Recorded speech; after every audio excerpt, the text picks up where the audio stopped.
Yeah,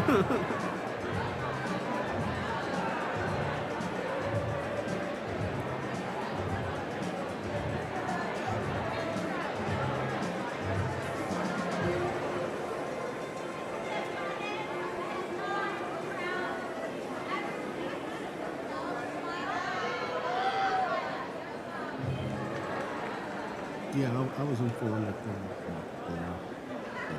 yeah, we're back. Welcome back.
Ladies and gentlemen, we are here as witnesses to President Trump's triumphant return to the White House.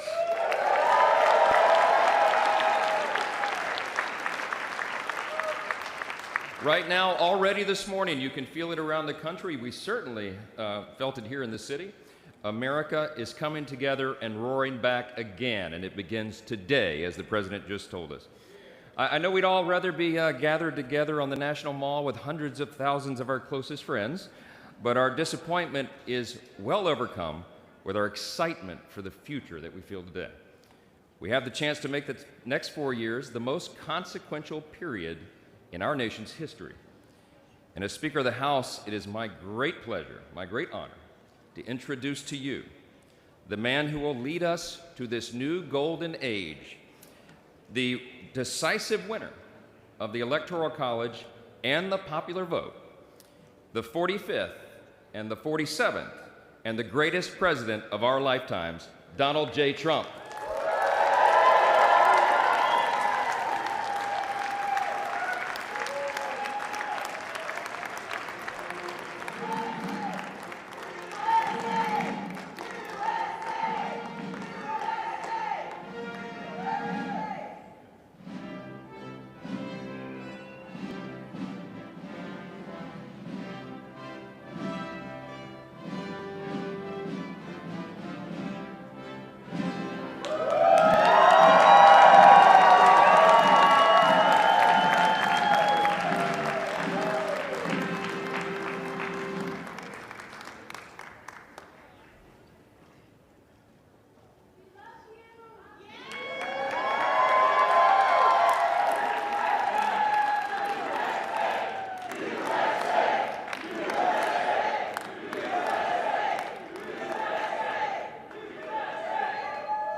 Well, thank you all so much for being here. And was that a hell of a speech or what? That was, man.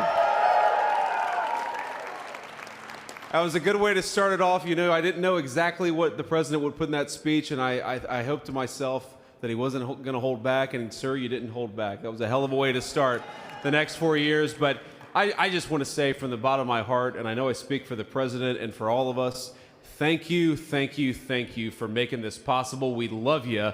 We wouldn't be here without you, and we're going to make America great again together for the next 4 years.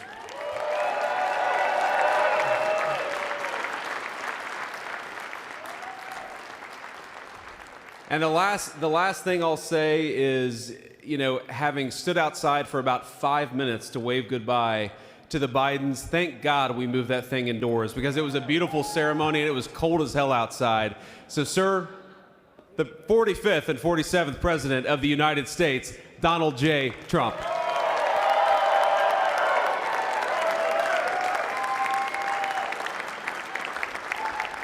No, he's right. I looked, I said, oh, look at this beautiful sunny day. We blew it, and then I went outside and we were freezing. You would have been very unhappy. The sun was very deceptive, I will tell you. It is cold out. And I'm sort of saying, you know, that was so beautiful today. Maybe they should do it there every 4 years. Does that make sense? I don't know.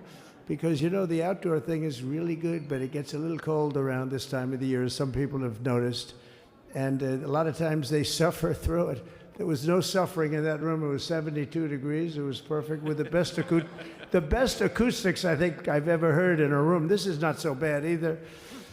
But I just want to say, you're a younger, far more beautiful audience that I just spoke to. And I want to keep it off the record. I want to keep that off the record. Because I don't want to have all those big shots up there. I don't want to think you're more powerful than them, you look better than them, and I love you. Now, we just had a great time. We just had a great day. This was amazing. You know, when you think we took a journey, I mentioned in the speech, a lot of people said that was not a journey that was possible, and it was indeed possible. I didn't really know too much about what they were saying when they said that, but a lot of people felt it, and we hooked up with J.D. very early. I watched J.D. over a period of time. I endorsed him in Ohio. He was a great senator, and very, very smart. The only one smarter than him was his wife. That was, I would have chosen her, but somehow the line of succession didn't work that way, right? But now she's great, and he's great. This is a great, beautiful couple, and unbelievable career. I just said to him, you are very upwardly mobile, because he hasn't been doing it that long, but he picked it up so quickly. Remember, the first week was a little bit like the fake news was hitting him really hard. And I said, ooh, this may be tough, but after that, it was smooth sailing for him. He took on everybody. He took on the meanest. I don't want to use the word corrupt because we're into a new system, so let's wait till the corruption begins, because it will. But he took on some pretty mean people, and he handled it well. I want to also congratulate Mike Johnson for the job that he's doing.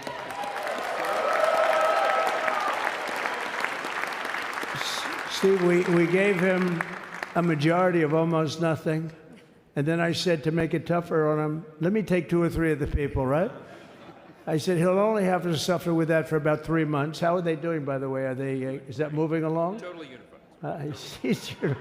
I said, do you mind if I take this one, that one, and a couple of others? He didn't mind. He can handle it. No, he's a man that's liked by everybody. I've never met a man like this. You've got how many is it, 219 or 220 or something? 220. And of the 220, 219 really like him. I noticed he got 1 negative vote once about 2 weeks ago. But I think even 220 like him, if you want to know the truth. And that's very unusual. I know a lot of nice guys in Congress, and they have 35 people that hate him. So if you have 35 people that hate you and you only have 1 or 2 or 3 votes, you'll have 5, I think. But that's going to be like, you know, the good news is when we get to that 5 number, it's going to feel like a massive majority. You could be really nasty to a couple of them at least, you know? So it's going to feel like hitting your head on the wall and stopping. It feels so good to stop. But he's done a fantastic job. And Steve Scalise he's our hero because, you know, I was with him. You talk about being shot. I was with him. He got some bad ones, and his incredible wife, and she really loves him. You know, you never know about that. I've been with other people. They were doing poorly, and the wife is like looking at her watch. She can't get out of the hospital fast enough. How's he doing? Oh, I don't know. He's all right. That woman was a mess. She was crying and crying. No, they're going to take him. They're going to take him. I told Steve when he finally woke up, it was a while too. The doctor told me it was the most blood they've ever transfused in any patient. They've never done anything like it. And here he is, the picture of strength, right? And he's been a great friend of mine, right? With a family, because of a family. And what a job you did. It worked out pretty much better than we even thought, right? And I did have a couple of things, to say that were extremely controversial. And between J.D. and Melania and anybody else that heard, please, sir, it's such a beautiful, unifying speech. Please, sir, don't say these things. I said, I'm telling you, it's going to play great. They say, you're right. For this group of people, it's going to play great. You're the only ones I hurt by not, but we had some beauties, didn't we, Melania? She said, sir, calls me sir when she's angry. No, I'm only kidding. I better say I'm only kidding, or the press is going to pick that one up loud and clear. No, but she said, no, I think it would be terrible. It's such a nice speech. I think it's, it all depends on your delivery. How was the delivery? Was it good? But she said it's such a beautiful speech. You can't put things in there that you were going to put in. And I was going to talk about the J6 hostages, but you'll be happy because, it's action, not words that count. And you're going to see a lot of action on the J6 hostages. See a lot of action. And I was going to talk about the things that Joe did today with the pardons of people that were very, very guilty of very bad crimes, like the Unselect Committee of Political Thugs, where they literally, what they did is they destroyed and deleted all of the information, all of the hearings, practically not a thing left. They deleted all the information on Nancy Pelosi having turned down the offer of 10,000 soldiers. You wouldn't have needed 10,000. You could have had 500, and it would have stopped. Because we may have had 1 million people that day, the people that were there. You don't see any photographs, but we have a lot of great photos. But you don't see those photographs. They don't put them in. They show the people at the Capitol. But I was talking about that. I was going to talk about that. They said, please don't bring that up right now. You can bring it up tomorrow. I said, how about now in front of I'll bring it up right now. This little time delay is good because we're getting great reviews on the speech. Now watch. They'll take the speech and say, I didn't like it because he left there and he talked to people. But we're giving you a little more information than we gave upstairs. But no, they pardoned a lot of people. They pardoned, before we even get to today, they pardoned, 33 murderers, absolute murderers, the worst murderers. When you get the death sentence in the United States, you have to be bad because they don't give it much. And he pardoned almost everybody having a death sentence. And if you went through the crimes that were committed, you wouldn't even believe them, the level of violence, the people that were killed, the innocence of people that were killed, and children killed by these people. And he pardoned them for whatever reason. He spared them, but they didn't spare the people that they killed. And who knows what happens in the future. It's one of the worst because a lot of times they let them out early after that. They say you're going to be in for life, but then all of a sudden they get let out for good behavior, and then they go on a rampage. It's one of those little things, right? But I was going to talk about that. But I was really going to talk about the level of, what's going on. Why are we doing this? Why are we trying to help a guy like Milley? Why are we doing Milley? He was pardoned. What he said, terrible what he said. Why are we helping some of the people? Why are we helping Liz Cheney? Liz Cheney is a disaster. She's a crying lunatic and crying crying Adam Kinzinger. He's a super crying. I never saw the guy not crying. He's always crying. I looked at him. I remember years ago he was actually on my side. And then one day, you know, when you don't want to kill people in wars, they turn against you. Liz Cheney hated the concept of not going to war with everybody. Let's kill everybody. Let's spend a lot of money on military equipment, you know, where her father works, right? And, but what she did was incredible. Think of it. They destroyed and deleted all of that information that went on for almost 2 years against Trump. And the reason they did, because it was all false, like the person that said, I tried to strangle a Secret Service agent. That's one of the toughest human beings I think I've ever seen. I actually had a friend say, please don't change that, sir. You are the coolest sucker in history. Remember, she said, I put my hands around his neck because he wouldn't go to the Capitol. Made up fiction. And I was rebuffed. And the guy on the right is a massive weightlifter, probably stronger than me. Do you think he's stronger than me, honey? You know who I'm talking. Possibly stronger than me.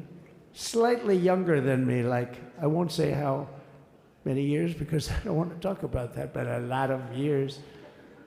But I had a friend that said, why are you disputing that story? That's the coolest story I've ever heard. That I would attack a karate champion, get slightly rebuffed, and then throw my arms around a guy with a neck about this big. Even though there are bars, you know, there are bars, you can't really do that anyway. So I wanted to talk about that. But all of that stuff got deleted. And the reason it got deleted is they were all caught in lies. You know, Secret Service testified, and they said it didn't happen. Actually, the two guys were very embarrassed. They're suffering because their friends are saying, did Trump really do that to you? But they gained a whole new respect for me. But it was just make-believe stuff, and there were a lot of make-believe stories made up. So rather than suffer the wrath, like the story with Nancy Pelosi, I offered her 10,000 soldiers. She knows it. She admitted it on tape that her daughter made. She's a videographer or whatever you call her, which I'm glad she is. Oh, she can't be in good stead with Nancy. But Nancy said it was my responsibility as she's leaving the Capitol. She said it was, and it was. She's in charge of security at the Capitol. But I offered them up to 10,000 soldiers, even more. One time I said more, as many as you need. But you needed 400 or 500. If 4 or 5, you 10,000, that would be more than the number of people there by lot. But we offered her 10,000. Think of it, 10,000 soldiers. In other words, J6 wouldn't be J6. There would have been no J6. But she rebuffed them. She didn't like it. No, she didn't like it. Maybe she wanted that to happen. But she's guilty as hell. And now we would have to go through the process because they destroyed all evidence. They deleted everything. There's virtually nothing left. The other fake story and so many other fake stories. And many people came out on our side. And those people now would got to find them. There's nothing left. So that's a criminal offense. If that were a civil case, it would be a criminal offense. If that happened civilly where you did that, it would be a criminal offense. So I decided I'm not going to make this speech complicated. I'm going to make it beautiful. I'm going to make it a unifying speech. And then when they said we have a group of people that are serious Trump fans, I said, this is the time to tell those stories.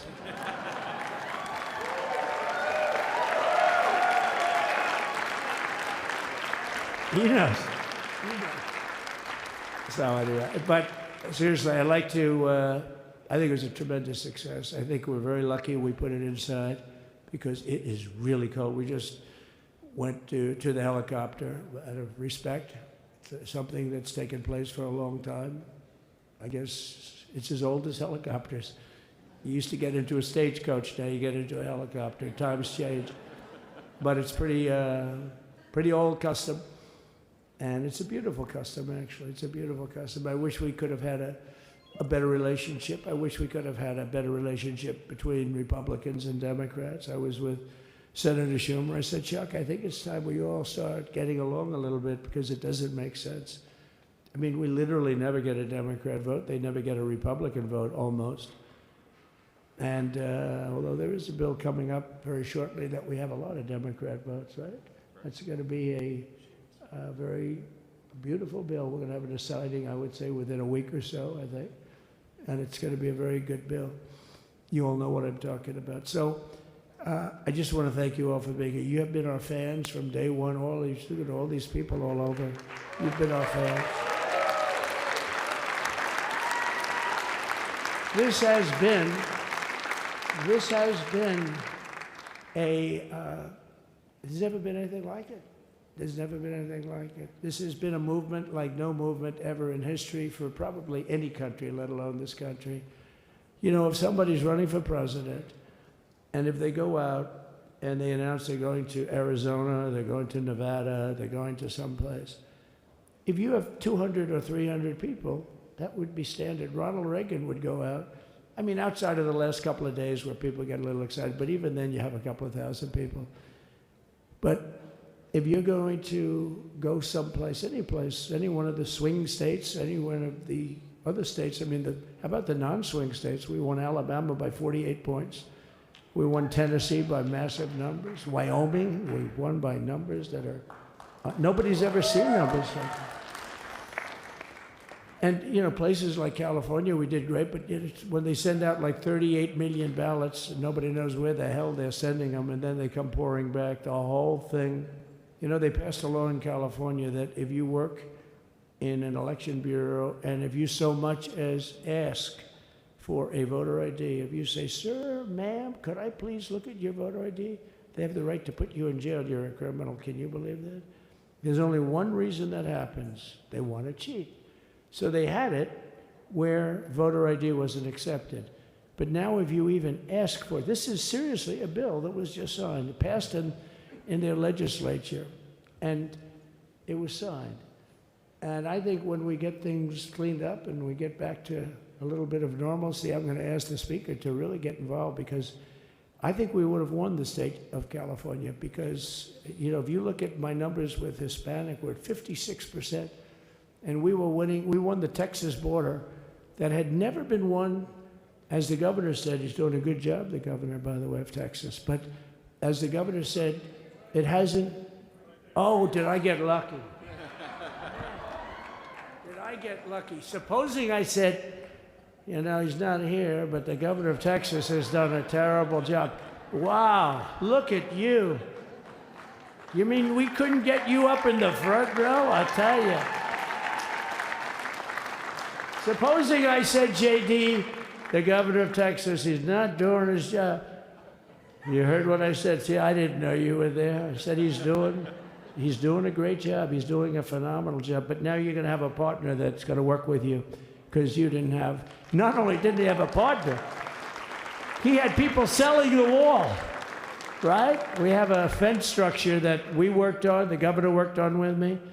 And I didn't love it, to be honest with you. I wanted a nice precast concrete, you know, 40, 50 feet high, like a beautiful, could have been a T-shape, Y-shape. I love construction. I wanted that sucker to go up maybe 50, 60 feet. It would have looked beautiful, a nice Y shape. And they said, the problem is, sir, they climbed that like a rabbit. I said, what do you mean? No way. And they brought some of these guys out. They climbed it like... And the other thing is you hit it with acid and the thing will disintegrate. You know, they have things for concrete. So they needed very hardened steel, very special steel. And then they needed 7,000-pound concrete inside that steel, inside that steel. And then they have a rebar that's the toughest steel made. Very hard to cut. So this is why very little is cut. I mean, it's right. And then they put a anti-climb panel on top. I hated it. I said, it's so unattractive. And I said, why would that work? I don't believe it works. And I went to watch. The Border Patrol gave a display. We had actually two sets of climbers. The guys that climb up walls with drugs on their back, I mean, they got like 60, 70 pounds of drug, and they go as fast as you can walk. They go bip, bip, bip. Or we have Mount Everest type climbers. And honestly, the drug guys were much better. I couldn't believe it. The drug guys blew them away, right? But it's true, the anti-climb panel, they couldn't get around it. They just couldn't. You didn't have it. So sometimes you sacrifice beauty for efficiency. And we did. So we built this wall, and we built over 500 miles of wall. That's why we had such good numbers. The famous chart that came down very thankfully. The chart that came down on my right, Governor, had I not looked over there, I'm not speaking right now. You might be speaking here. You want to know the truth? You, JD, we've got a lot of great people in this party, but I got very lucky, but we had the best numbers we've ever had. But I bought, you know what happens is when you fill it up, it's like water. You fill it up. Now we have 571 miles of wall. And they would always say, you know, when we renovated a wall, so there'd be like a piece of plywood sitting there for 60 years, or a 2x4 sitting for 60 years on the ground and rotting. Because, you know, and they'll say, you didn't build a new wall. Here we're building 50 feet up in the air, 30 feet sections, 50-foot sections, all steel, all concrete, all everything. And all, by the way, they don't even want me to say this, but what the hell, doesn't take that long time. They were all wired for all of the equipment. We put wires in everything so they can easily wire for all the different types of equipment. And if there's a doubt, we have to wire. Whenever we just look, you just find the wires all over the place up top, so we can just hook it up. We don't have to have wires on the outside, which wouldn't do too well, right? So anyway, so we built an extra 200 miles of wall, and the governor wanted to buy it. He tried to buy it, and they wouldn't sell it to him. He wanted to put it up himself. Could have been done in 3 to 4 weeks, 200 more miles, because when you do it now, they just keep going further out, further out, further out, getting around. So we did an extra 200 miles, and it was all bought. And they announced that they're not going to put it up. And that's when I realized they wanted open borders, and that's when I realized that people are going to come pouring through the wall like nobody's ever seen before, but you've seen it. A lot of you are here because of that. I made it my #1 issue. They all said inflation was the #1 issue. I said I disagree. I think people coming into our country from prisons and from mental institutions is a bigger issue for the people that I know.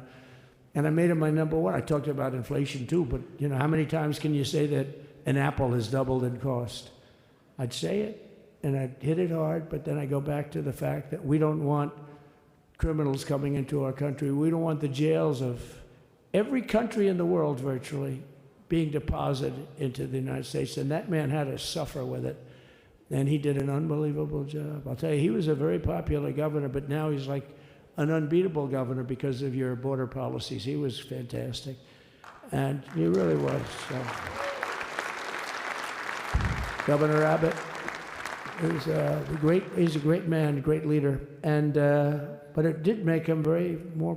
Did you do it? You didn't do that for politics. You did it because you wanted to do the right thing. But I'll tell you, it sure as hell worked for politics too. It's self-preservation, that's right. But no, because the people are demanding it. The people of Texas are demanding it. The people are demanding it all over. So anyway, so we built it, and they wouldn't let us use it. They wouldn't let the governor use it. And other governors, they wouldn't let him use it. But he was the leader of the pack and did a great job. And then we heard about a month ago that not only wouldn't they let us use it, they were selling it. They were going to sell it for 5 cents on the dollar. Now, 5 cents on the dollar then, but today it would cost more than twice as much to build because we bought it like 6 years ago. And it was just sitting on the ground, and that does not do well for the whole thing. But it was just sitting on the ground, and I heard about it, and I called the governor, and I called a lot of people, your attorney general. And here's the story. They were going to buy it, and these are great business people. They were going to buy it for 5 cents on the dollar or less. And they were calling us up, we'll sell it to you for 200 cents on the dollar. In other words, it will cost you twice as much, so it's 200 cents on the dollar. I said, can somebody explain that to a judge? I mean, how corrupt is that? You'd think they'd say, maybe we'll sell it to you for 20 cents, 30 cents, but not 200 cents. So they were going to buy something for 5 cents, and they were going to sell it to us for a fortune. They were going to make it would be, they'd have it down that in Fortune magazine, they'd put it of the deal of the year, okay? You buy something like that. But it was so corrupt and so horrible. And when we told that to the administration, they didn't care. They just kept going forward. They couldn't care less. And they kept going forward. They knew that they were trying to sell it back to us. They would have sold it back to us. You would have ended up buying it. You would have paid probably 50, 60 cents, who knows. But they were going to use it for scrap metal, but then they made a much better deal. They could just buy it and sell it to us for 15, 20 times what they paid. 20 times, think of it, like 20 times what they paid. And we wouldn't let it happen. And the governor with his attorney general, Ken Paxton, they made a fantastic, they're a good lawyer. He's pushed around pretty good by people, right? I said, you got a great attorney general. They should leave him alone. He was with me. But Ken and the governor went to court, and a judge actually became incensed and actually called for an investigation. How could a thing like this happen? So he stopped it. So we're waiting to put that wall up. And now that you have a new president, that wall will go up so fast. The governor will complain, sir. This is Greg Abbott, sir. Please, the wall is going up too fast. Please don't do that. You know the story about winning. No, we're going to win too much. We're winning too much. Please, so stop. People always love that one. We'll do this with the wall. Governor Abbott calls, sir, the wall is going up too fast. We can't take it. We just can't take it. No, I think you'll be very happy if the wall goes up too fast, right? But we'll get that dude and we'll work with you on that. But it was a great decision by a great Texas judge, right? And it was beautiful, beautiful to watch. He stopped them right in their track. I mean, they were literally loading this stuff onto trucks. It was terrible. Honestly, it was terrible. And he wouldn't take it. So I'm so glad I mentioned that they have a really good governor in Texas. And I swear, I didn't know he was here. I swear to you, it sounds like a setup. I didn't know you would end. Did I get lucky? I said the right thing. Because there have been moments when I wasn't so happy with him, you know? But not too many, I can tell you that. So anyway, it's good to see you too, Governor. Great. But I just want to thank everybody. You've been incredible. I recognize so many of you. It's so crazy. But this has been a long journey. This was a journey that started in 2015, probably started 20 years before that. People used to say, you're going to run for president? You're going to run? And I always said, no, I don't want. And then one day I said, let's give it a shot. And what I talked about then was the border, too. I think it probably was the number one issue for me. Back in 2015, 2016, I talked about the border. And now I talked about the border, but this border is much worse. We fixed the border. It was totally fixed. There was nothing to talk about. 2020, by the way, that election was totally rigged, but that's okay. It was a rigged election. You know the only thing good about it? It showed how bad they are, showed how incompetent, and frankly, historically, this is a much bigger event. If that would have gone like it should have, the bad thing about it is some bad things happen, like a lot of people in our country that wouldn't be in our country right now. So you know that's the bad part.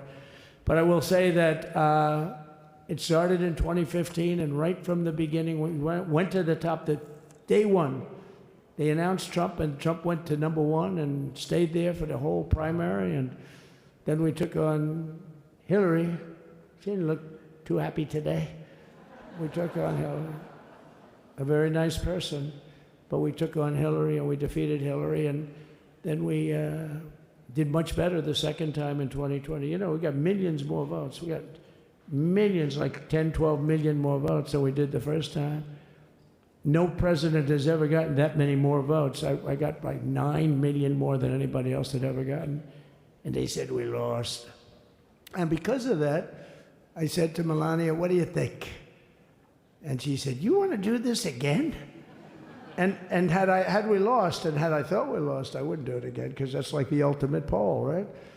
But I knew how well we did, and this time we made it too big to rig. It was so big. They tried. They tried like hell in the butt.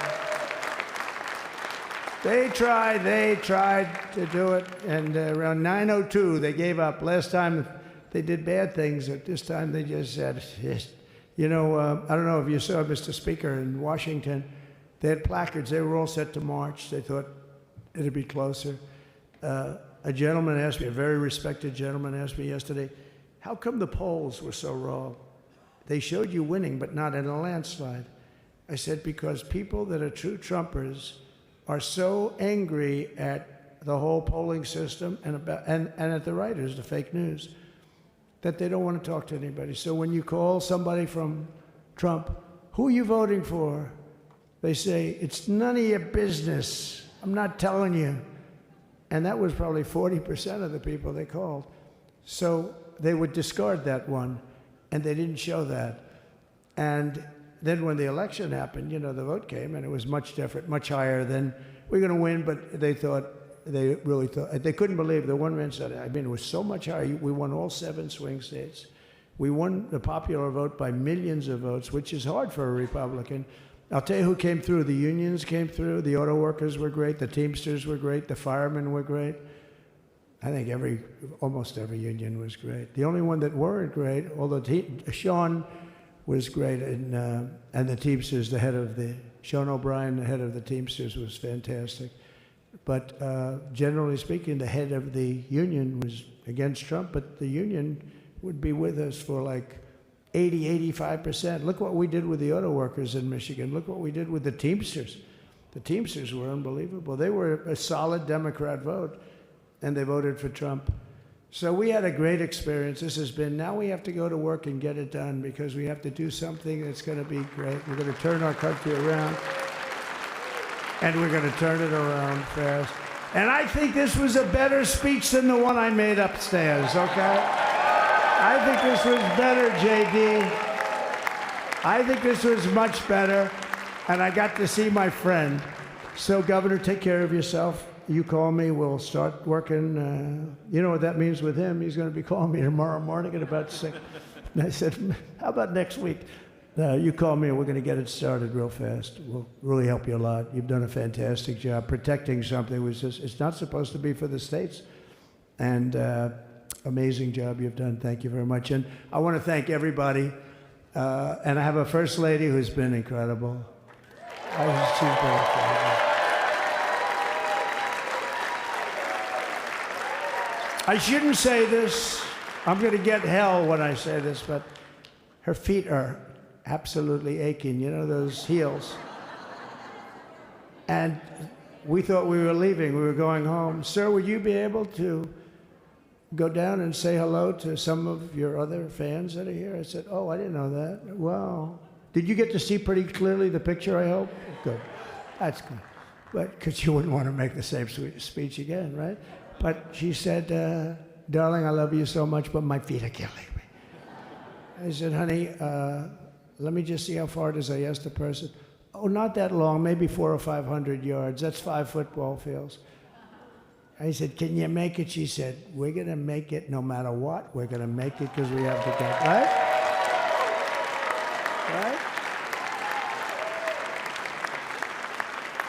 And then we went out to the helicopter, though, just prior to this, and said goodbye. And it's a custom, and the wind is blowing like crazy. And with the hat that she's wearing, she almost blew away. We almost lost off her. She was being elevated off the ground. She almost blew away. No.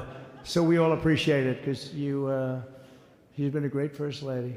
A beautiful and a great First Lady. And they love our First Lady. You know, JD, whenever I make a speech, I see hundreds of times, we love our First Lady, we love, and they do, and they should. She's great. So I just want to thank you very much. I just want to thank everybody. And I felt that, I said to JD, should we give him the A treatment, the B treatment, the C, the D, or the F? You know what the F is? Hello, everybody. Thank you for being here. Bye-bye. I gave you the A+ treatment. Thank you. Thank you all. Thank you, Governor. Thank you all very much. Appreciate it.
President Trump talk about how horrible this country has been treated. All of us have been treated.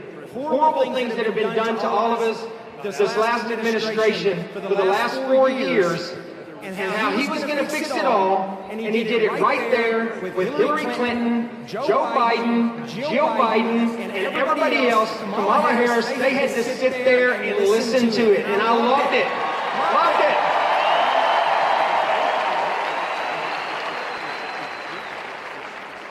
I'll tell you what, you know, I thought for sure. I mean, I've always said that the 45th president of the United States is the absolute best president that this country has ever had. But you know what? I think the 47th president is going to be even better.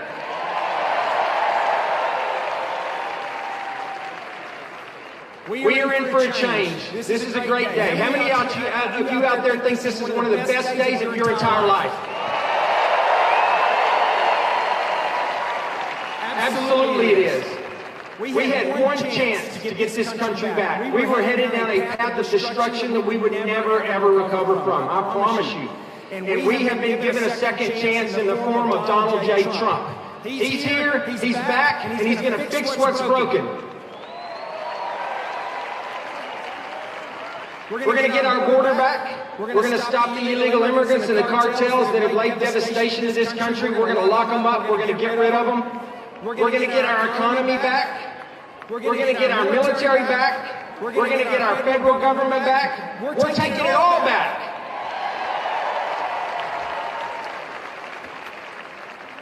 This is a great time to be an American. This is a great day to be an American.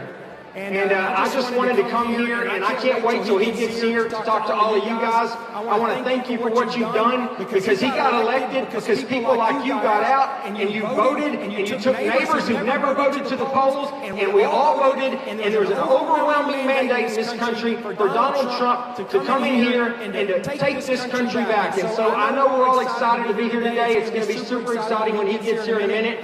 I just wanted to come up here and tell you how much I love you, how much I appreciate you. I want to say God bless you, God bless the United States of America, and God bless Donald J. Trump. Thank you, guys.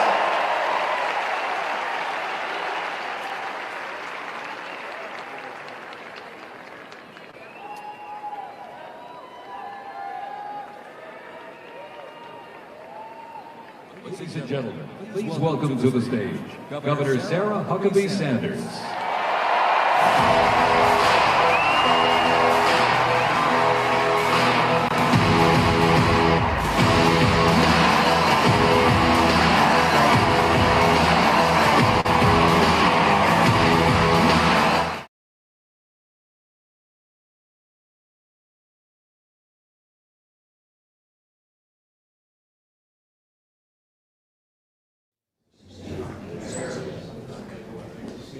Mr. President, yeah, you're. It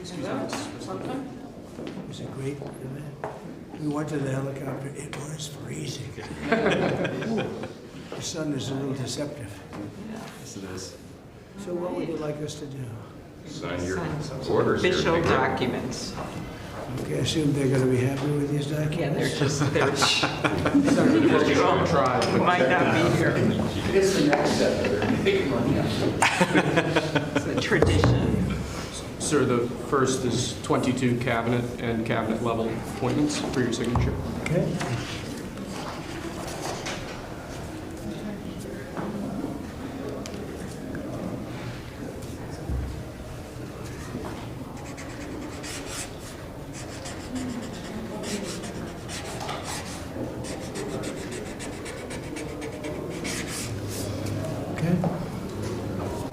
The next one will be, excuse me, next one will be 47 sub-cabinet level appointments, sir. But you don't have to sign 47 times.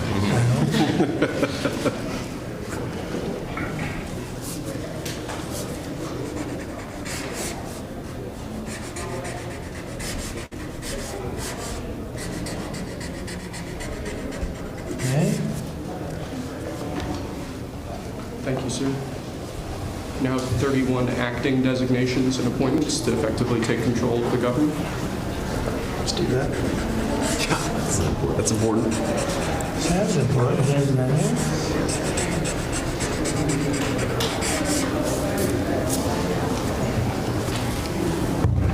And we have 15 commission chairman and acting chairman appointments.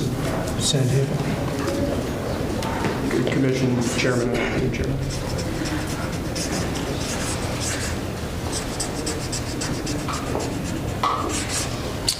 He was #1 at Harvard also. You know that? Good counsel. They have something in common. Thank you, sir. Lastly, we have a proclamation ordering that on all future inauguration days, including this inauguration day, that flags shall be flown at full mast. Very important.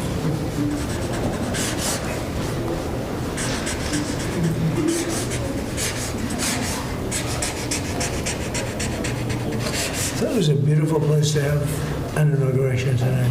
The sound was so good. The temperature was 72 degrees, but the sound was so good. So maybe something to think about. I don't know. Thank you. Okay. Good acoustics. Yes. All right. Now Is that it? thank you. We go to lunch. Great. Very Nice good. to meet you. Thank you very much. There we go. Like that. Good. All right. See you. Thank you, Mr. Thank you, President. sir.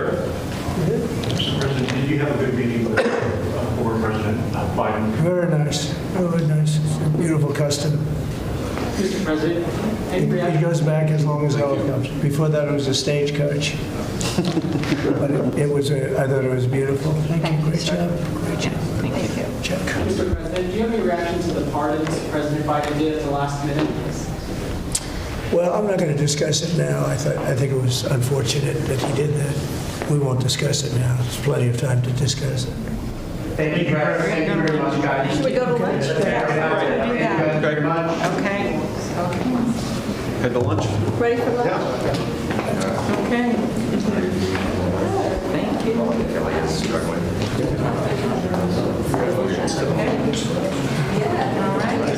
Okay.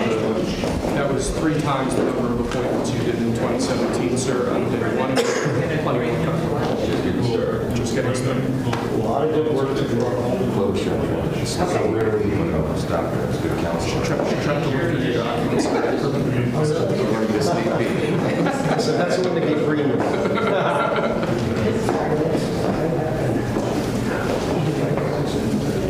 Thank you. That was great. That was great. That was great. Standing ovation. I liked it.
shock and dismay, he said, I am going to make America great again. We are going to rebuild our southern border. We are going to restore our economy. We are going to keep our communities safe. And we're going to make sure that America is strong enough to protect our interests and our allies around the world. And I can say that over the last year, as we have taken that message to Detroit, to Philadelphia, to New York, to Milwaukee, to San Francisco, and everywhere in between, that man, our president, has never wavered. And here we are today, and at 12:01, right up the street, he put his hand on a Bible, and he swore an oath to make America great again.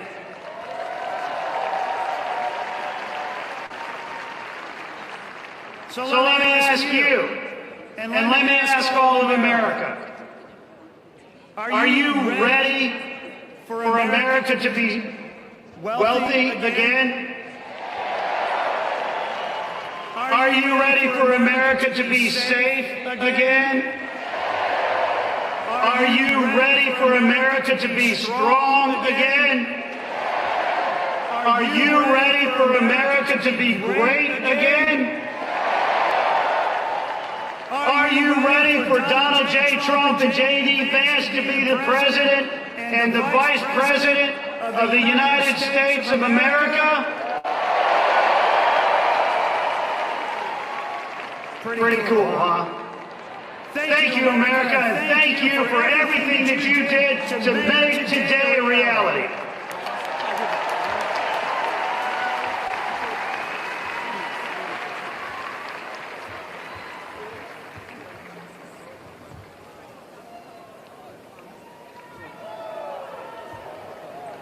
Ladies and gentlemen, please welcome to the stage Congressman Byron Donalds.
Thank you. Well, come on now. Can't you feel it? The American spirit is alive and well.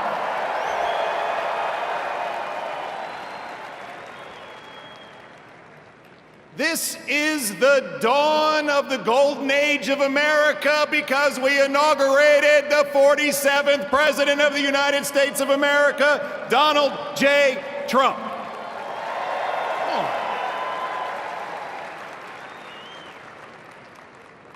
What a day to be in Washington, D.C. You know, I live right across the river in Virginia.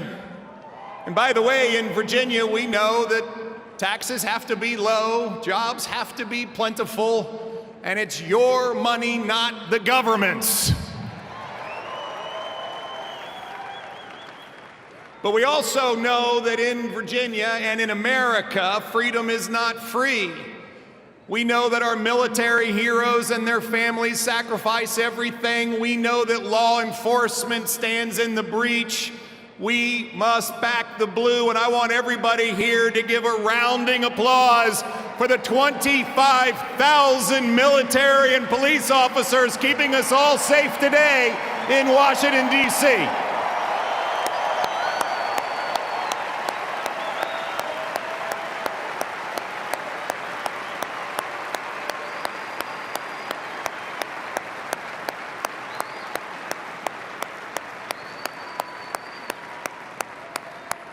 God bless America. My friends, we are standing here on the dawn of a new age, and we are seeing the sun set.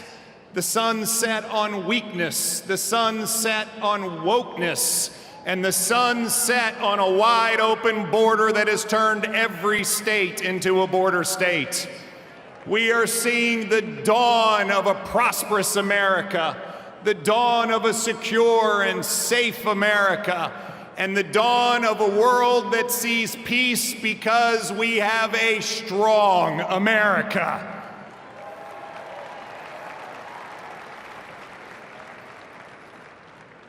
Our new president, Donald J. Trump, has never, ever lost faith in America. They tried to take him down legally.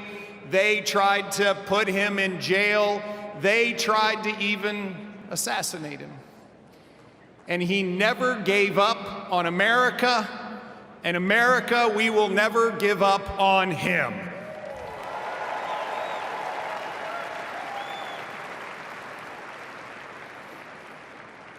And as we stand here on this dawn of the next golden age in America, we all have a responsibility. It is our responsibility to stand every day in support of this administration, to do everything that we possibly can do for America's success. President Trump deeply believes this, and both he and J.D. Vance have already gone to work. He is signing executive orders. He is closing the border. He is bringing down inflation. He is stepping into the breach. Ladies and gentlemen, it is time for America to be prosperous again. It is time for America to be safe again. It is time for America to be strong again. And it is time for America to be great again.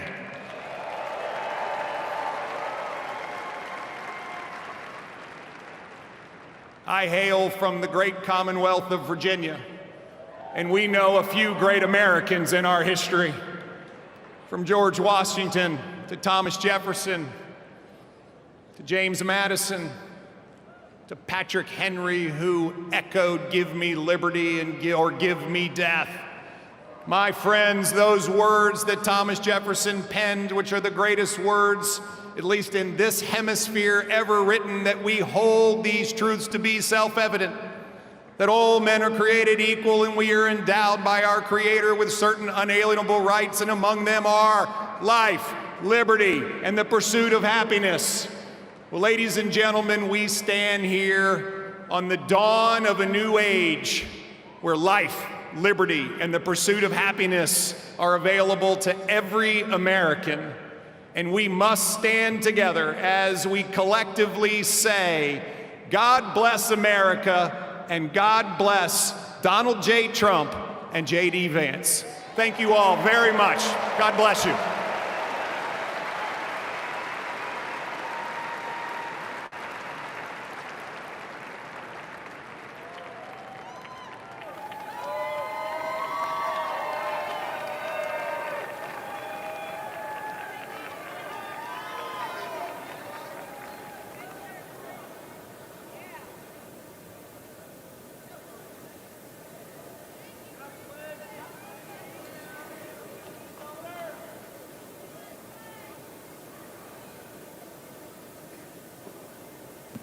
Ladies and gentlemen, please welcome to the stage, Mr. Elon Musk.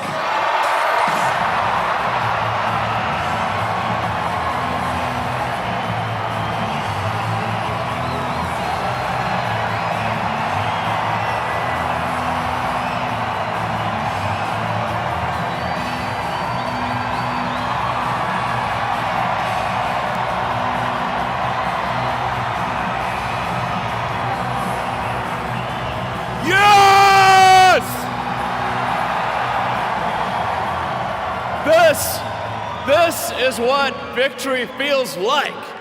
Yeah! And this was no ordinary victory. This was a fork in the road of human civilization. Okay. You know, there are elections that come and go. Some elections are, you know, important, some are not. But this one, this one really mattered. And I just want to say thank you for making it happen. Thank you.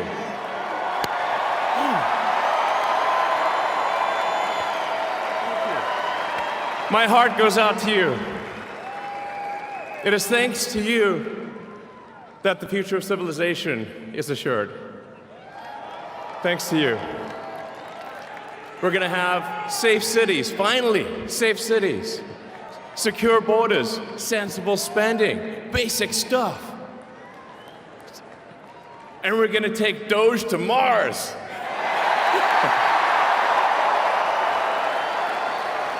I mean, can you imagine how awesome it will be to have American astronauts plant the flag on another planet for the first time?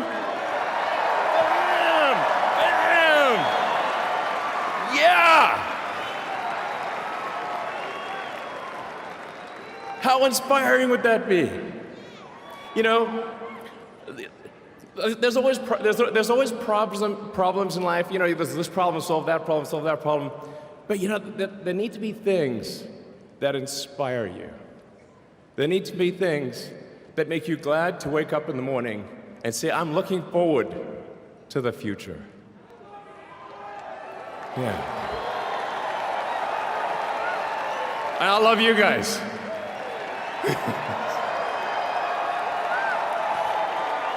So,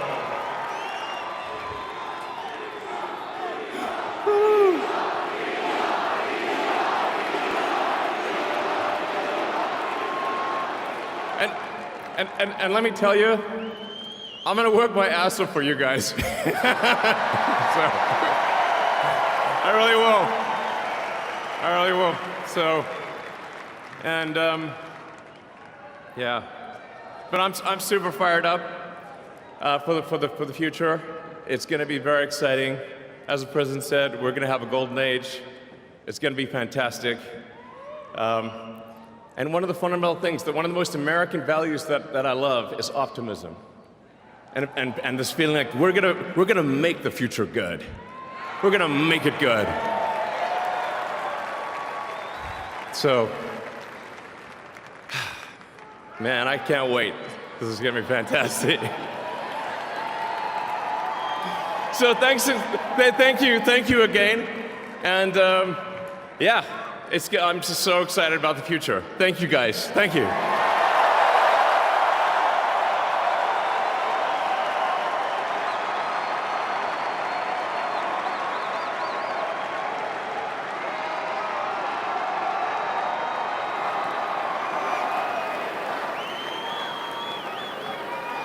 Ladies and gentlemen, please welcome to the stage, Kash Patel.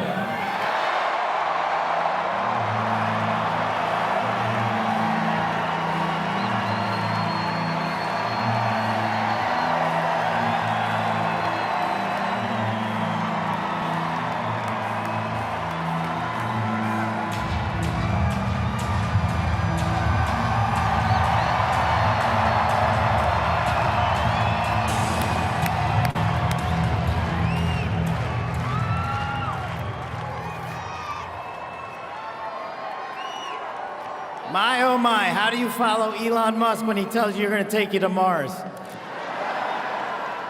I'll tell you how. He and I share something deeply. We love the American dream. And we have been given a gift by God today to usher in a new dynasty because we just inaugurated Donald J. Trump as our 47th president. And we just inaugurated J.D. Vance as our Vice President of the United States. And we did that because the American dream is alive and well, because you chose that our dream can be the dream for our children and the dream for our world. And we are at a crossroads here in America.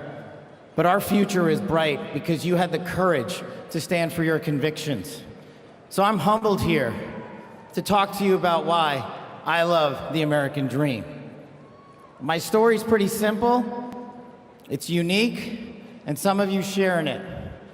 My parents were born and raised in East Africa. My father in the 1970s fled a genocidal dictatorship in Uganda, where he saw 300,000 of his countrymen murdered, where he saw what lawlessness would do if it was allowed to break through the system of constitutional justice.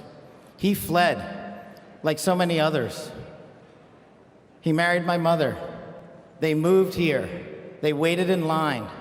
They stood in line because the American dream was worth standing in line for.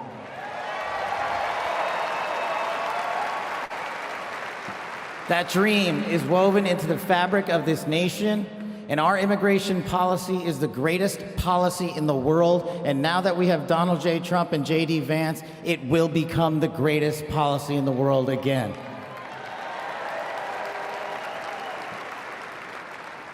But dreams and hopes aren't enough, my friends. We got to get to work. And we got to accept the realities that too many of you know from your communities. President Trump launched in his first term priorities of national security, law enforcement, economy, and global diplomacy. But now we have to retread some of that. And I'd just like to go over a few of the things that our community has been living under these last few years. In the last calendar year alone, we had 100,000 drug overdoses. In the last calendar year alone, we had over 100,000 rapes. In the last calendar year alone, we had 17,000 homicides. That is unacceptable in 2025 in the United States of America. That is why we need constitutional law and order. When I read the statistic that for the age group of 18 to 45, the #1 cause of death is CCP fentanyl. We are not prioritized to go after the threats that face this country, and most of all, that face our future generations. But thank God, we will be starting right now.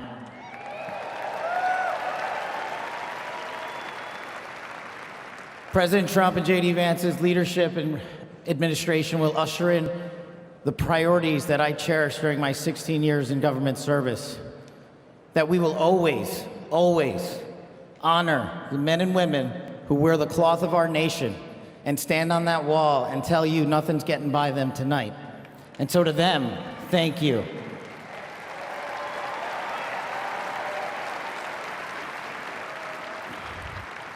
To our teachers and our frontline workers and our first responders, y'all choose to show up every single day for our children, for our communities, and we will now show up for you. Thank you for keeping us safe.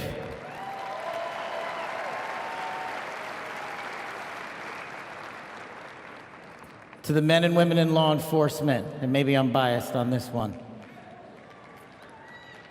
Our police officers, our sheriffs, our federal agents are some of the greatest warriors that God has ever created.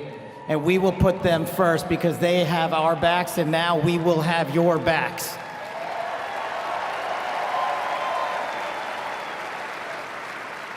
I am standing here because of the American dream. I am not standing here because of the color of my skin. I'm standing here because I earned my right on this stage, and you earned your right to be here with me.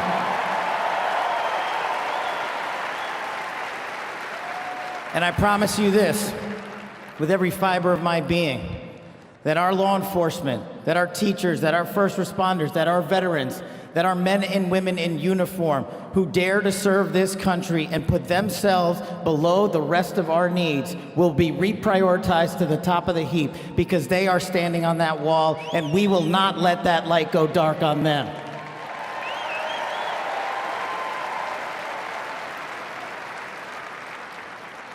Whether I was a national security prosecutor, a public defender, President Trump's deputy director of national intelligence, his chief of staff at the Department of Defense, or so many other roles that I was humbled and privileged to serve when I swore an oath to that Constitution, which I hope to do so again one day soon. You have my word that you have ushered in a dynasty of change. You have ushered in a dynasty that will allow our children to live this American dream. My American dream. I am living the world's American dream. I am the son of lawful immigrants. We worked our tails off just like you all do, and I'm gonna make you a deal. I promise you I will never quit on your children. I will never quit on their children, because this American dream does not belong to me. It does not belong to them. This American dream belongs to the world.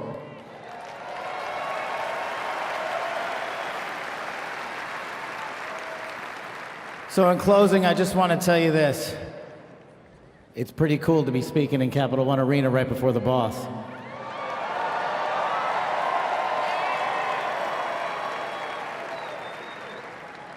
You've inspired me beyond words. Your love, your devotion, your commitment to our country, everywhere I go, shows us that we are not only the beacon of hope, but we are the land of constitutional justice. We are the land under Donald J. Trump and J.D. Vance, where we are going to end the two-tier system of justice. We are going to remove the weaponization of the intelligence community for political purposes. And we are going to put the men and women of America first.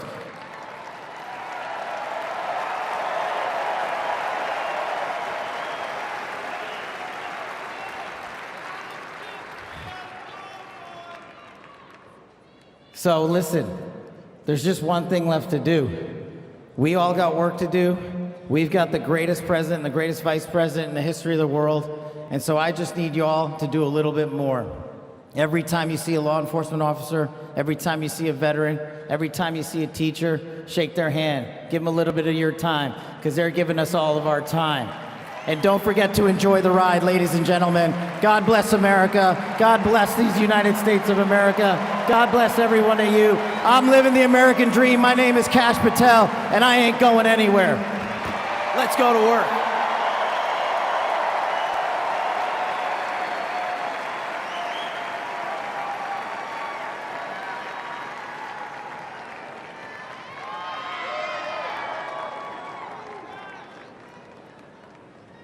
Ladies and gentlemen, please welcome to the stage, Dan Scavino.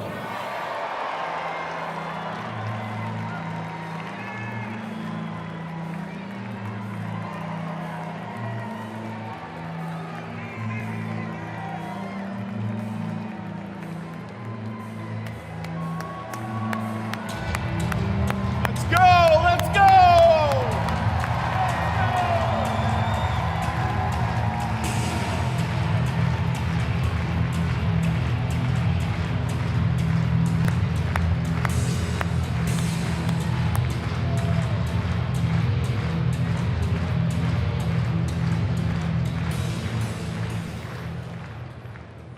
Hello, Patriots. How's everybody doing this evening? We're back!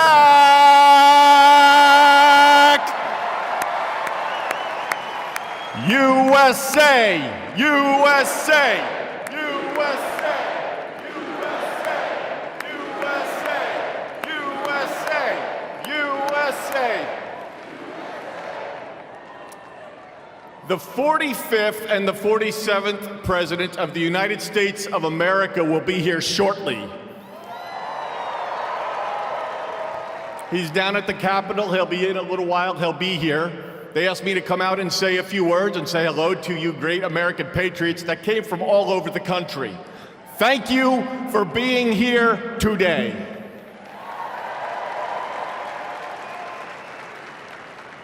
One thing I just noticed when we were leaving the Capitol after the swearing in that really hit me hard after the journey we have been on over the last 9 years, especially over the last 4 years. It really hit me when they took the presidential seal right here and put it on front of the podium for when the president gets here. President Trump often says to us on Team Trump over the years, "You're so lucky that I took you on this journey." In the good times and the bad times, no matter what would be happening, we'd be sitting on Trump Force One, Air Force One, in the Oval Office, at Mar-a-Lago, no matter where it may be. Good times, bad times. You are so lucky I took you on this journey. And you know what, Mr. President? You are damn right. You took all of us on this journey.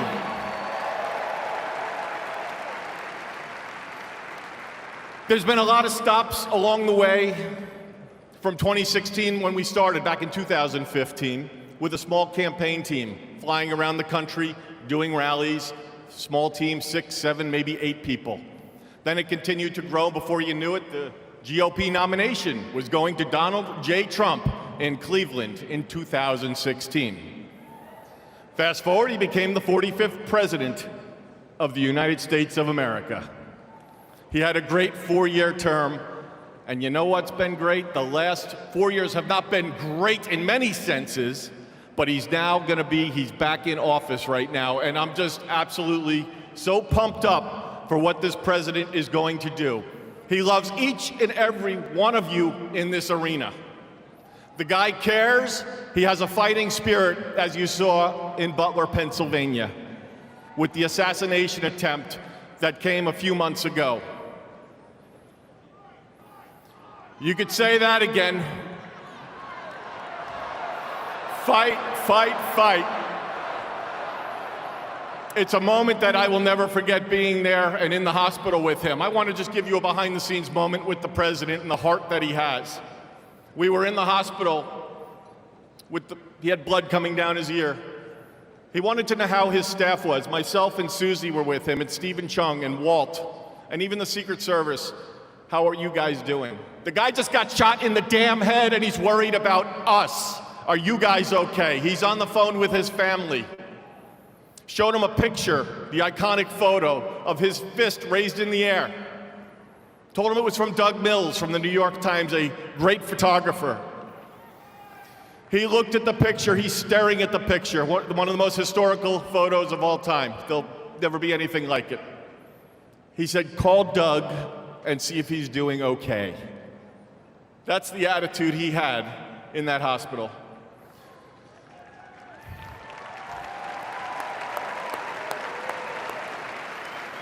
Our president has been resilient through a lot,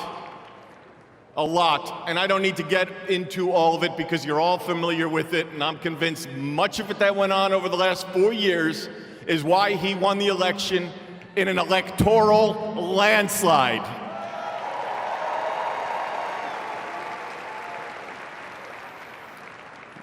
In Butler, Pennsylvania, when he got up and he raised that fist and he shouted, fight.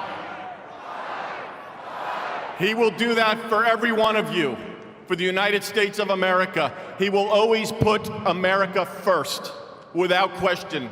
He loves what he does. He's got a great administration and a great team behind him. What a journey. McDonald's, drive-through window, garbage trucks showing up at a rally, and him on the plane putting on his orange vest.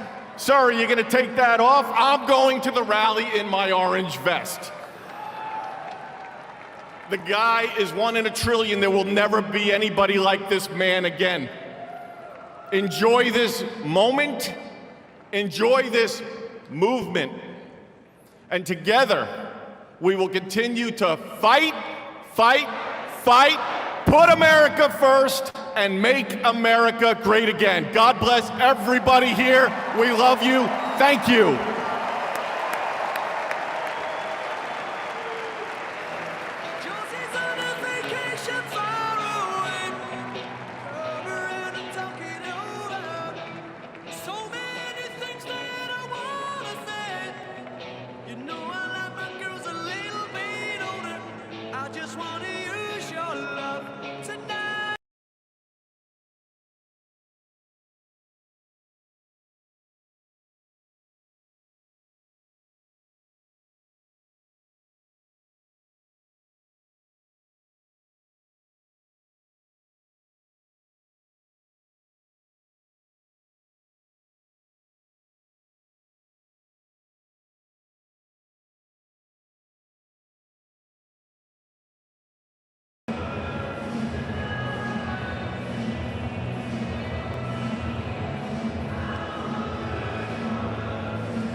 everyone sit down. We're going to have a few toasts. And I hope everyone enjoyed the dinner. You are now eating the Minnesota apples in that dessert. At this time, I'd like to invite Leader Steve Scalise of Louisiana and Leader Hakeem Jeffrey of New York for the presentation of the flags to the President and the Vice President.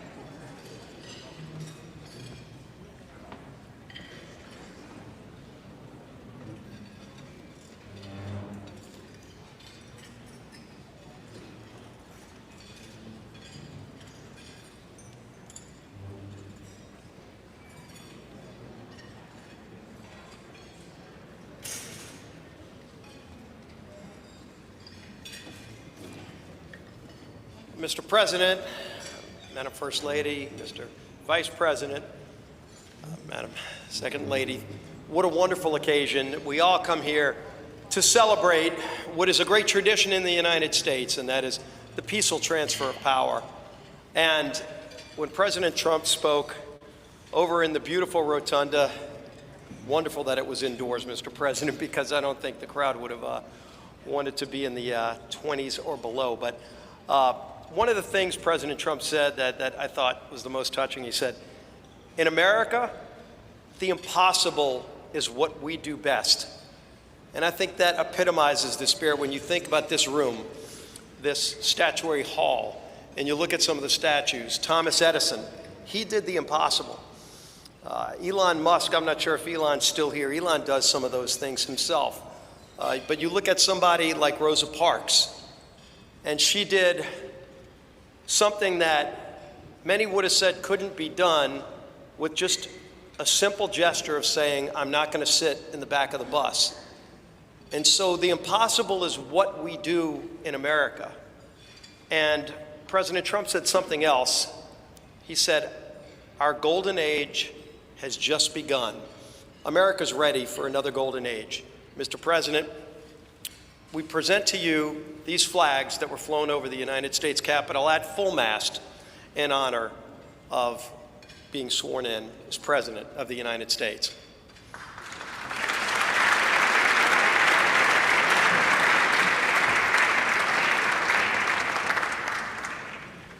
Thank you, Chairwoman Klobuchar, for your leadership of today's ceremonies.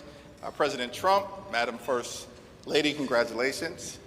I have the honor of presenting the Vice President with our nation's highest symbol, the American flag. As a United States Marine, the Vice President put on the uniform to protect and serve America. Like so many men and women before him in our nation's history. Old Glory was adopted in wartime by the Second Continental Congress in 1777. A full 12 years before the office of the Vice Presidency was even created, or the House of Representatives convened for the first time. The resolution said that the flag would be 13 stars, white in a blue field, representing a new constellation, out of many, one. Some 250 years later, from Appalachia to Anacostia, Middletown to Mar-a-Lago, the Bayou to Brooklyn, we remain one nation under God. To Vice President Vance, Usha, and family, may God bless and watch over you as you begin this journey. On behalf of the Congress, we present one of the flags that flew above the Capitol today to the 50th Vice President of the United States of America, James David Vance, and wish you Godspeed.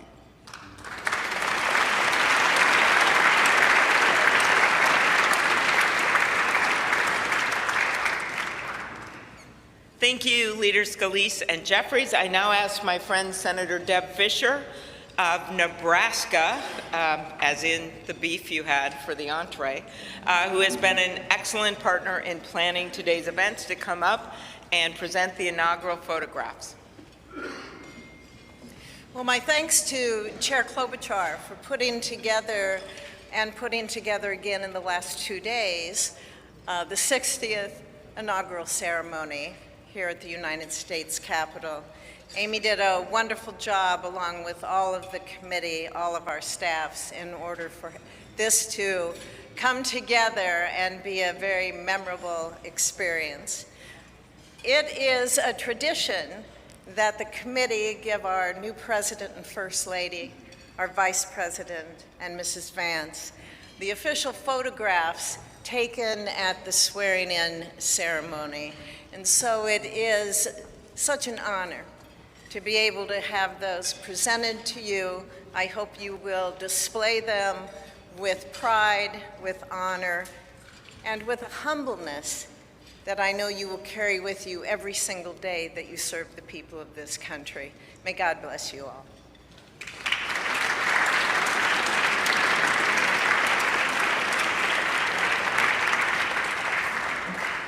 Thank you, Senator Fisher. Now, on behalf of the Joint Congressional Committee on Inaugural Ceremonies, I'd like to present the President and Mrs. Trump and the Vice President and Mrs. Vance with these crystal Lenox vases. See them over here? For the 10th consecutive inauguration, Lenox has provided the official inaugural gift. The hand-cut etched vases display the White House for the President and the U.S. Capitol for the Vice President, because I know that he is going to enjoy not only being the Vice President, but also, as Senator Thune and Schumer know, the President of the United States Senate, and there's no better job than that. These gifts symbolize our equal branches of government as well as our enduring democracy. There they are.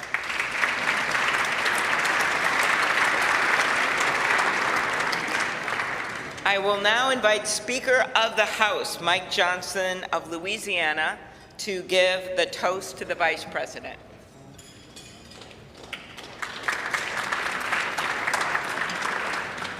Thank you so much. It is my great honor to offer a toast to our new Vice President, Mr. J.D. Vance. J.D., you wrote something very poignant in your memoir, actually many things very poignant, but let me quote you here. What separates the successful from the unsuccessful are the expectations they had for their own lives. That's really meaningful. That expectation is a powerful thing. We remember the people in our lives who provided that to us. We all need that. Everybody needs hope and encouragement. They need a greater expectation. We need people in our lives who will make us look farther and reach higher. JD's written a lot about the people in his life that have done that. He's written about, we know the great story of your grandparents and what they did in your life. He's written about his professors and mentors that he met in law school. He speaks a lot about his gracious, beautiful wife, our new second lady, Usha. Is a great inspiration as well. And JD, you yourself have been inspiring people. Your story really has. It's one of the reasons that I believe God has raised your platform as he has, because you've been so faithful to tell that story and to inspire so many others. And so our hope and our prayer is, as you continue to do this, that as you go to help us execute on the America First agenda, that you also do what you've been doing so well all along, and that is providing a model for what is possible in America. What a great story, what an inspiring story you've had, and it's just getting started.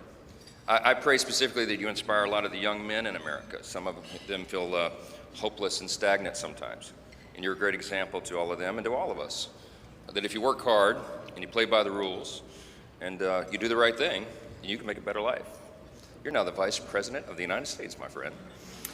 So everyone, will you please join me in raising a glass to our own mentors, the people who inspired all of us, to the possibilities of our own future, to these great new horizons, what a perfect choice this was for the painting, the artwork today, and to the great example of our new Vice President, Mr. J.D. Vance.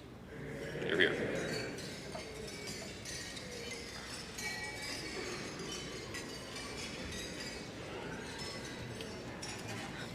Thank you, Speaker Johnson and Vice President Vance. I will now invite my senator next door in the state of South Dakota, Senate Majority Leader John Thune, to give the toast for the President.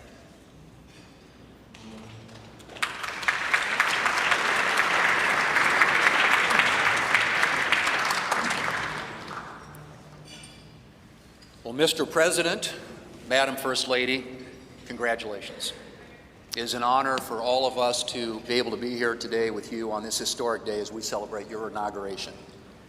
Mr. President, one of the most important influences in my life when I was getting started in politics was Ronald Reagan.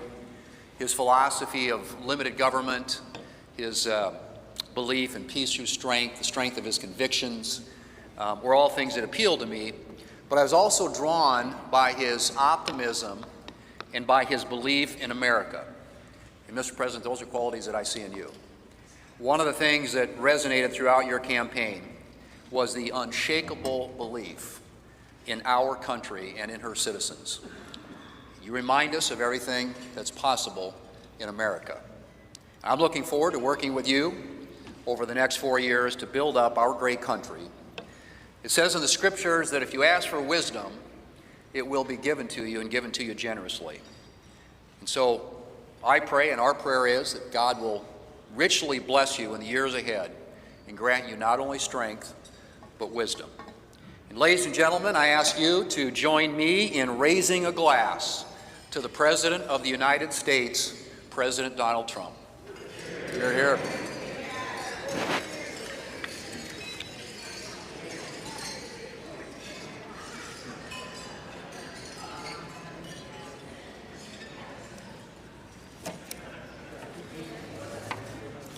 So, this has been a long day with many other things ahead for so many of you.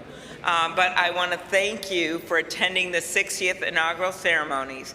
And as we close, we ask that you pick up a gift. All of our guests are going to get a set of commemorative glasses in embossed leather featuring the Great Seal of the United States, which Senator Fisher and I selected together, and maybe Senator McConnell added some bourbon from Kentucky. Just saying. It is now my privilege to conclude this luncheon by asking Margaret Kibben, the chaplain for the House of Representatives, to deliver the benediction. Thank you. And we know we love this eagle podium. It's pretty good, Mr. President. Ladies and gentlemen, please rise for the benediction.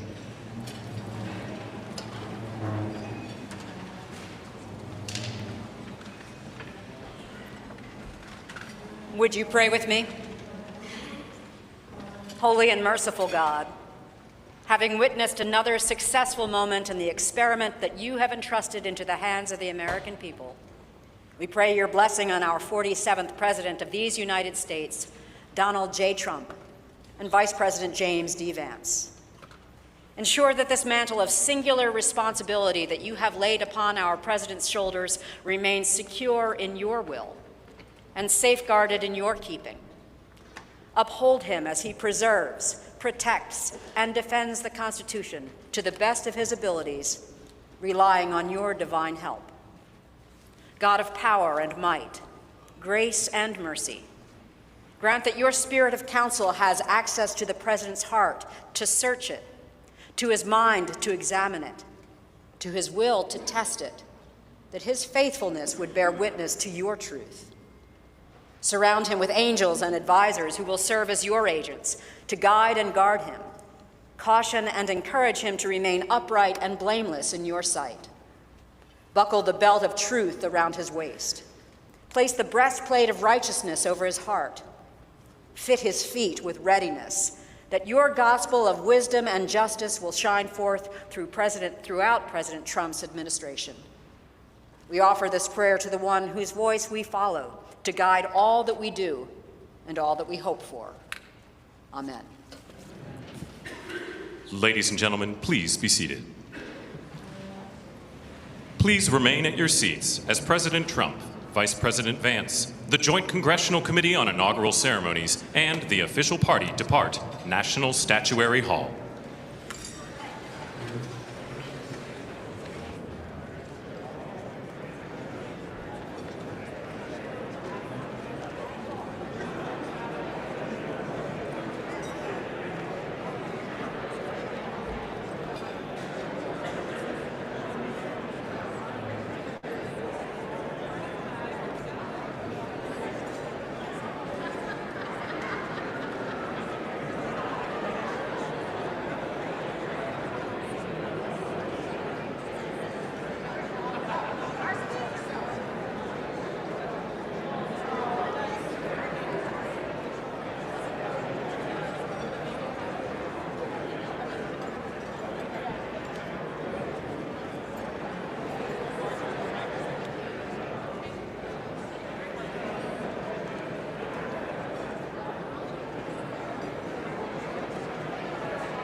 So do we have to go down?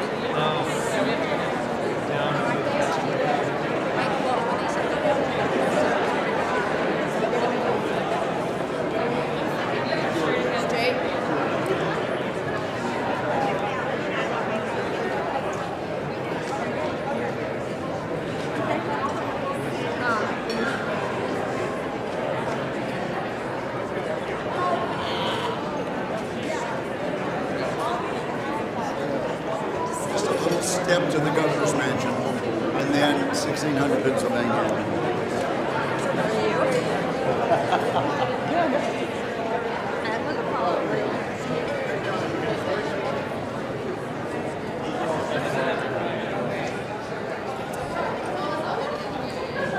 But do you have a Sherpa person leading? I'm looking for her. Yeah, I'm looking for my guy too. Hey, Linda?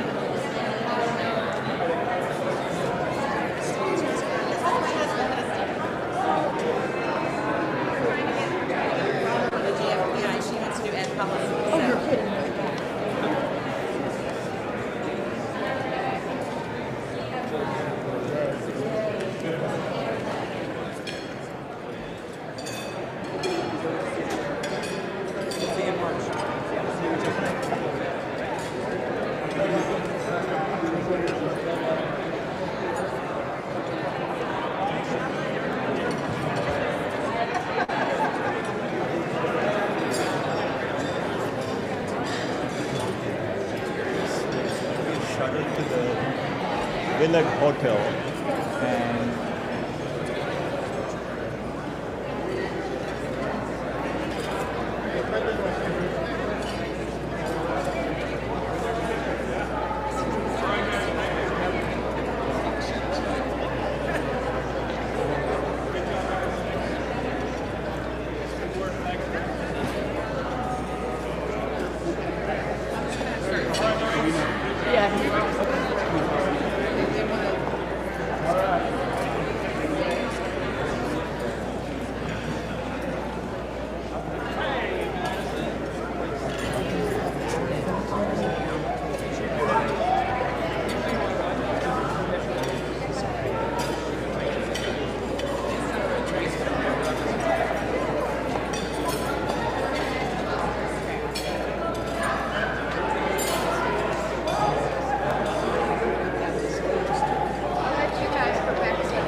CJS again.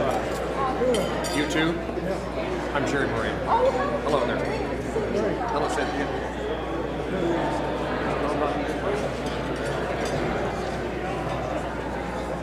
Same spot.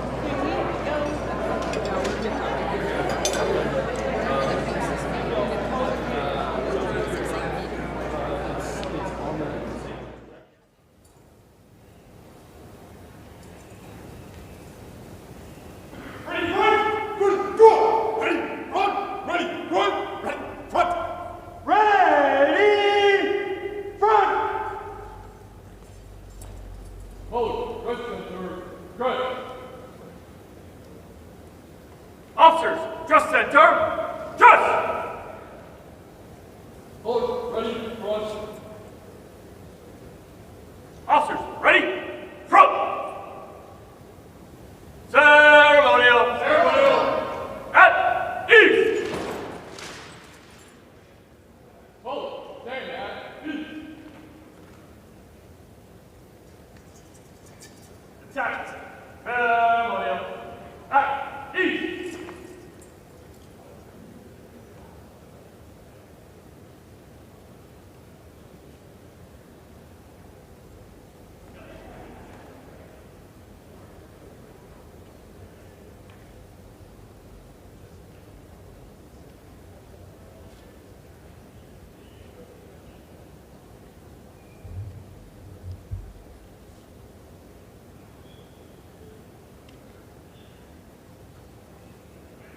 Honor, go!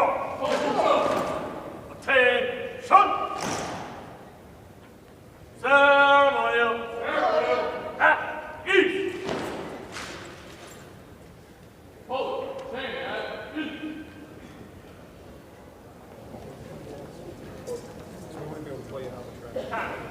Ceremonial!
Present.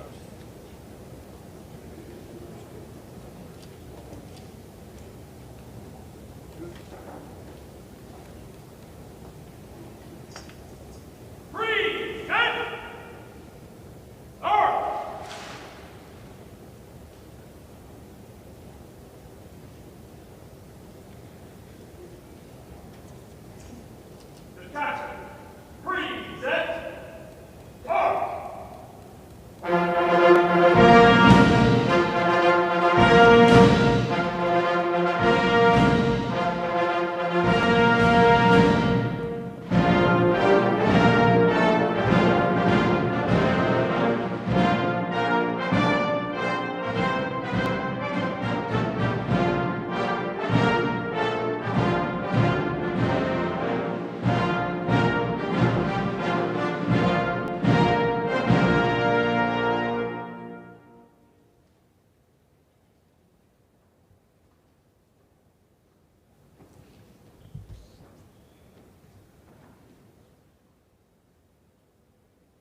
Attachment.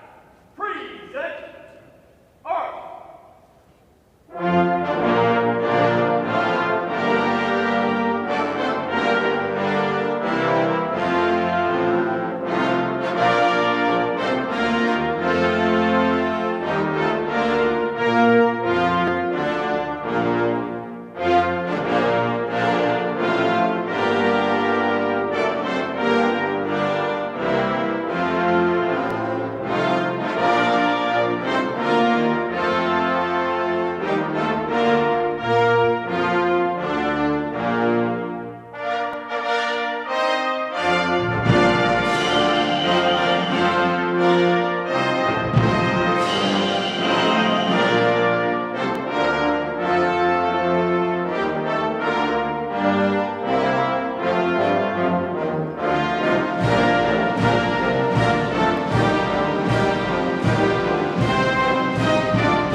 Sir, this includes first time.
Commanders, take charge of your units.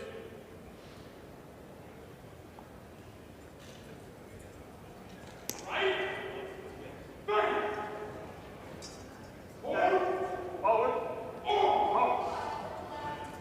Right. Hands. Forward. Right. Hold. Right. Hold.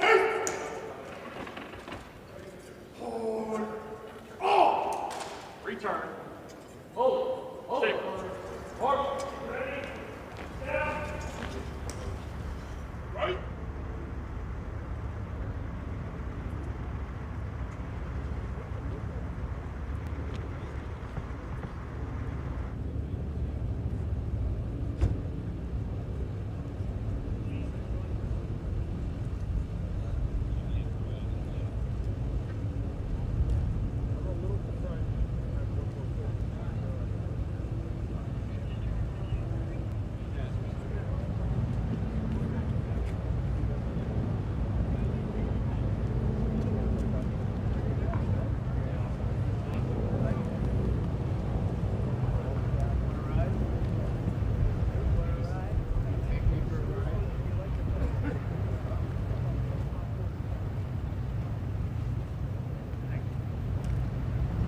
many blocks is that?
When it came to the executive orders, as he mentioned in his speech during his inaugural address there in the Rotunda, many of his supporters cheering for that. He signed those executive orders. We spoke about them, including the national emergency at the southern border and the energy emergency here in America. His biggest round of applause, though, here in Capitol Rotunda was when he announced the official U.S. government policy that there are only two genders. That got an outpouring of roars across the area here. Now, we've also had some speakers getting the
Ladies and gentlemen, you're listening to the Army's premier national musical outreach organization, the United States Army Field Band from Fort Meade, Maryland.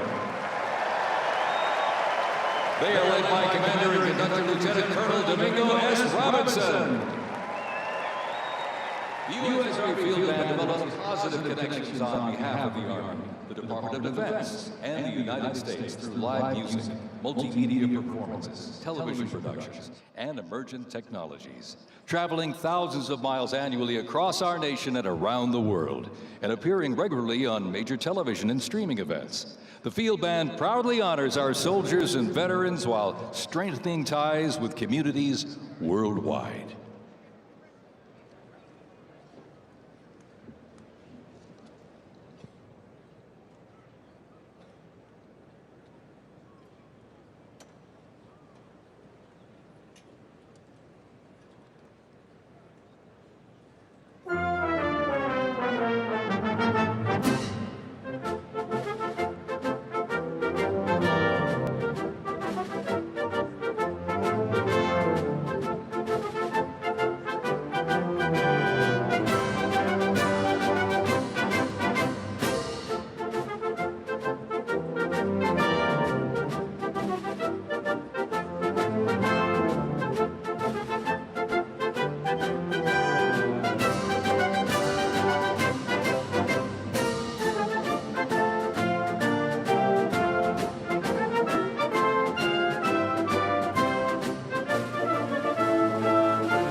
This is my country.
God bless America. God bless America.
Bullets and bayonets back to the top.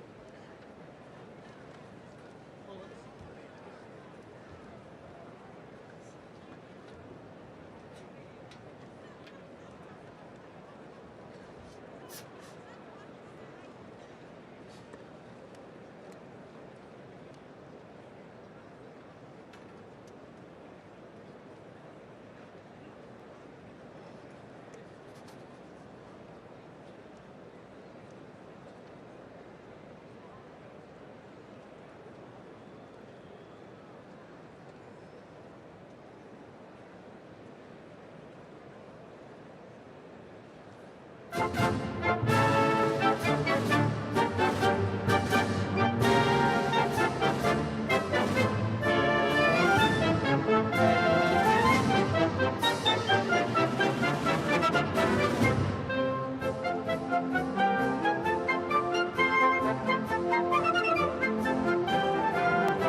My name is Dan Taylor, and I'm very honored to be requested by our president to be your parade announcer. And it's great to be here with you. I have to say it is a bit of a different format for a parade, but of course our president wanted us to keep us safe, wanted to keep us warm.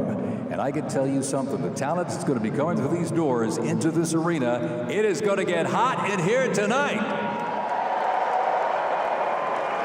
So thank you for joining us as we celebrate this historic occasion on behalf of the Trump-Vance Presidential Inaugural Committee. The ceremony's about to begin. We're going to get things underway, so if you're with family and friends, been talking in the halls or whatever, get down to your seats, grab a snack. We're going to get the show on the road.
You guys realize who Trump has on his right-hand side?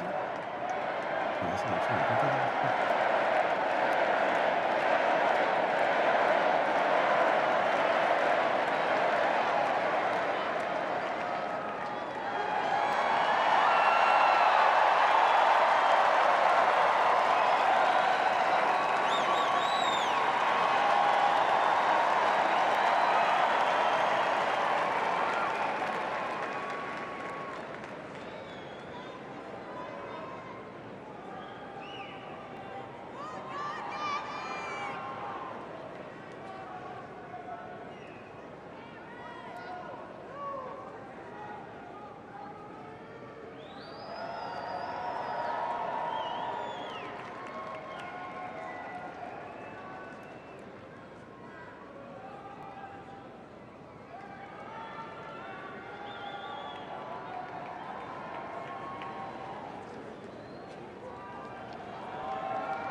play Americans We Are National Spirit.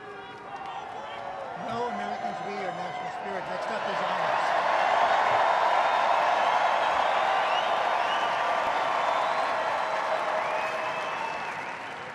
Next up, the Herald will play honors.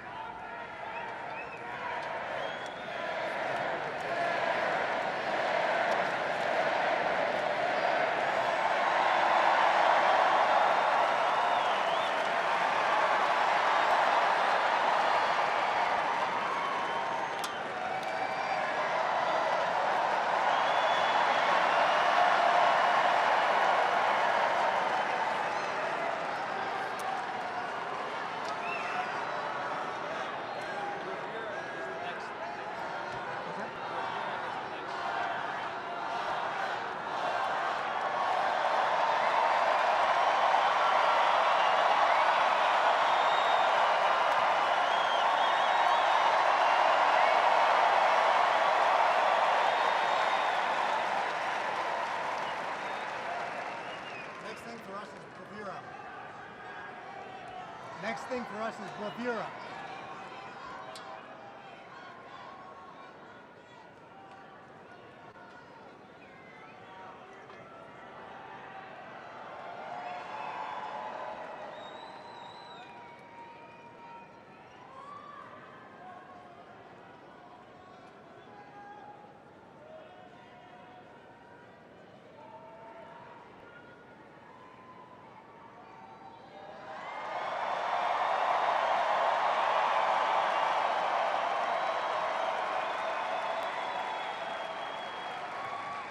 Ladies and gentlemen, we'd like to welcome the official fanfare music group of the President of the United States. Under the direction of Major Aaron Morris, the U.S. Army Band Herald Trumpets performing their fanfare that's actually written for the 47th President of the United States. Listen to this, it's amazing. This is Brass and Glory.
Ladies and gentlemen, please welcome the 50th Vice President of the United States of America, Vice President J.D. Vance, accompanied by the Second Lady, Mrs. Usha Vance.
Ladies and gentlemen, please welcome the 47th President of the United States of America, Donald John Trump, accompanied by the First Lady, Miss Melania Trump.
Ladies and gentlemen, we now present a selection of participants for the 2025 Presidential Inaugural Parade.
heroes of Butler County are here.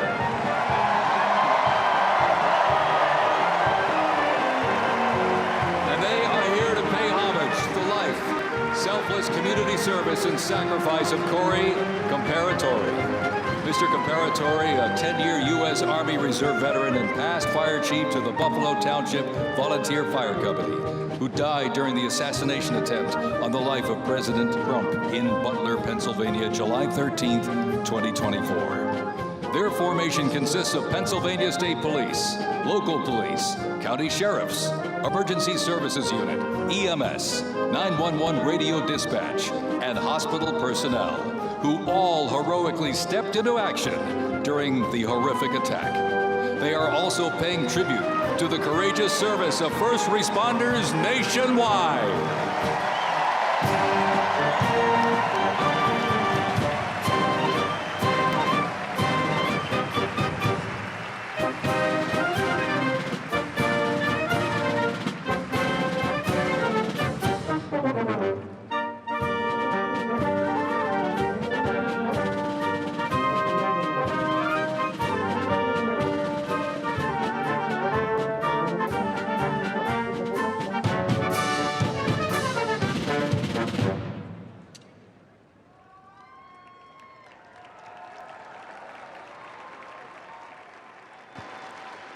Ladies and gentlemen, at this very special event, let us now take a moment of silence in honor of Corey Comparatori.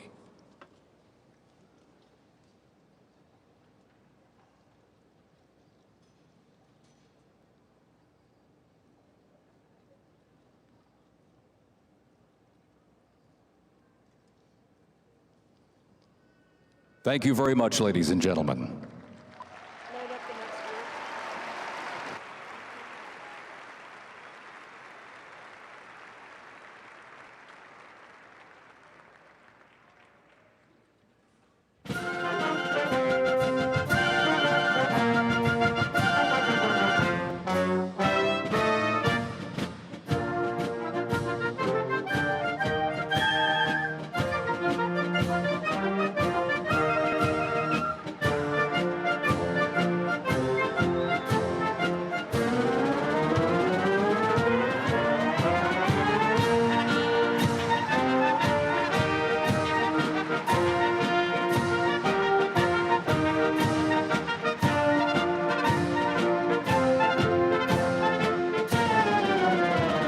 Present to you the New York Military Academy from Cornwall-on-Hudson, New York.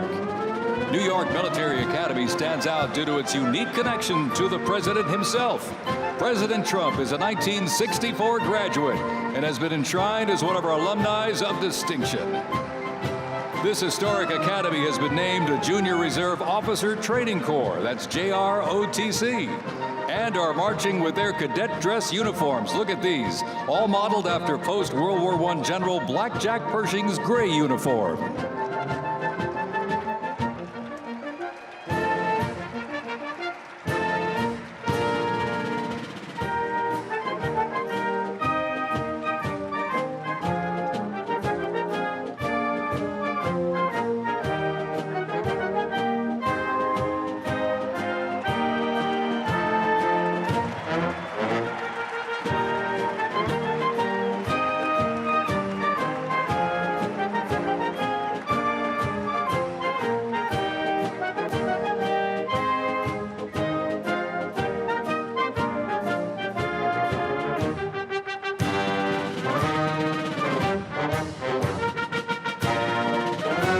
Introducing the Palm Beach Police and Fire Honor Guard unit, representing the town of Palm Beach, Florida.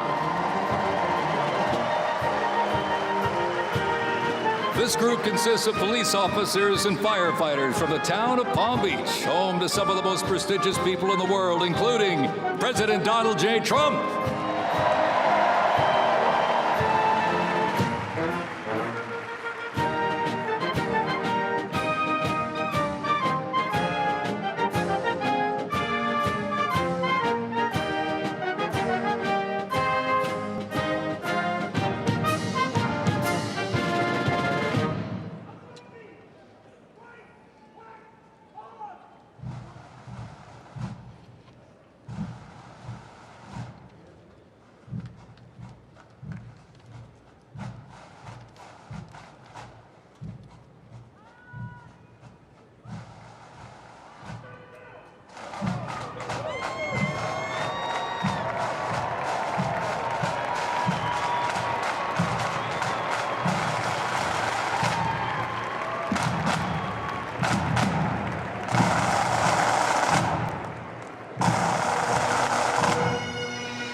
Society Pipes and Drums from New York City.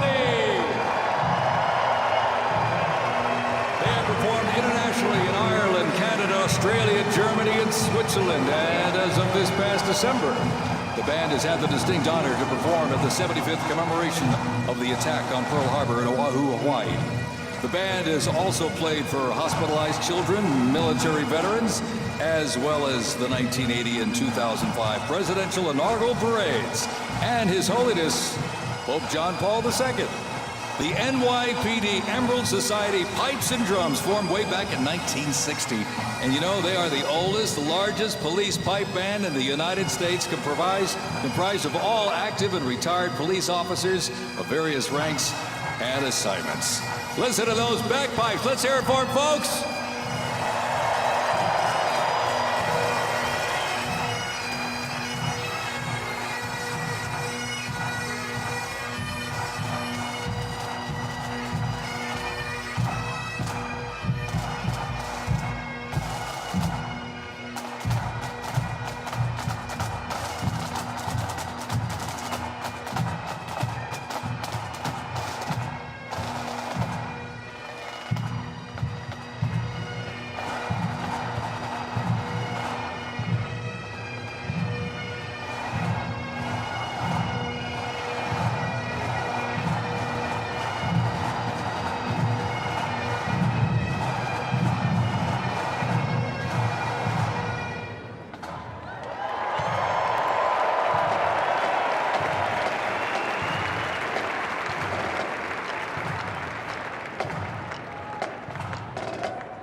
Here's one that hits close to home for our Vice President. We now welcome the Middletown High School Marching Band and cheerleaders. They're traveling all the way from Middletown, Ohio to proudly represent their school, our nation, and outstanding alumni, including our new Vice President of the United States, J.D. Vance.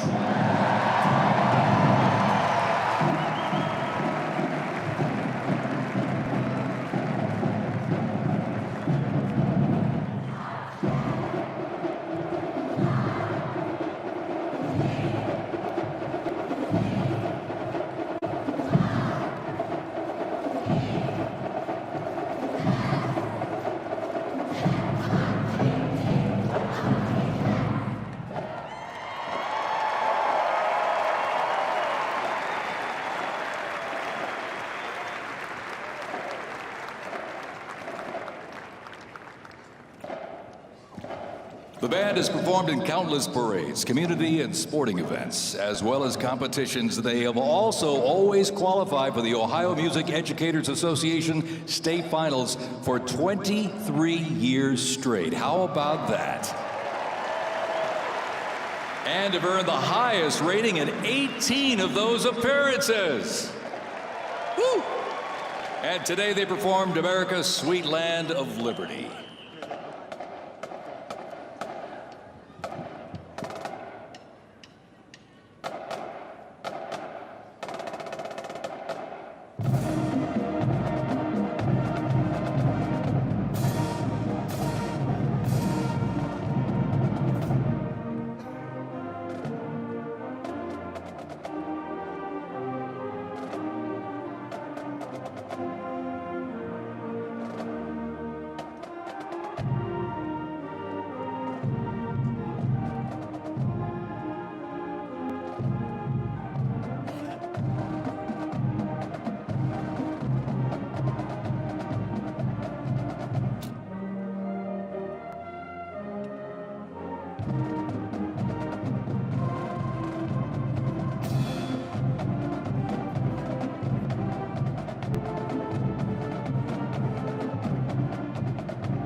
while they cheer here in the arena, let's cheer for him again, folks, from our VP hometown, Middletown High School Marching Band.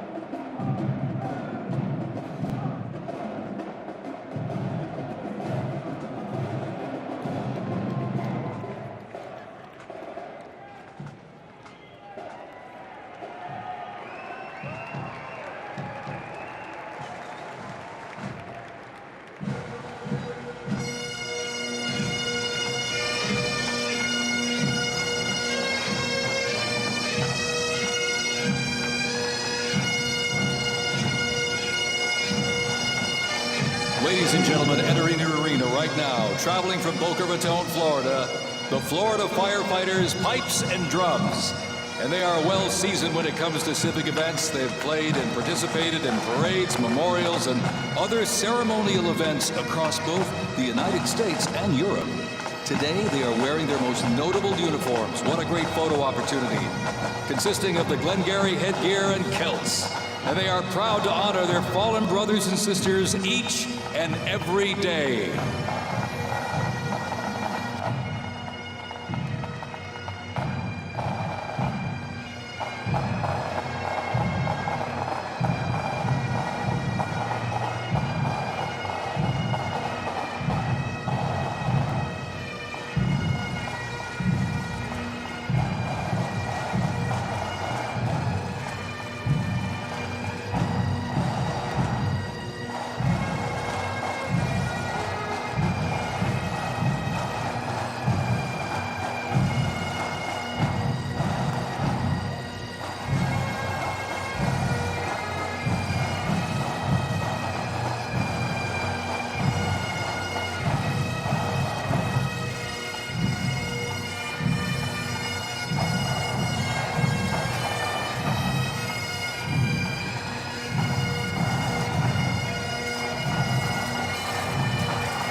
And as the Florida Fighter Fighters Pipes and Drums leave the arena, we keep the rhythm and the drums going.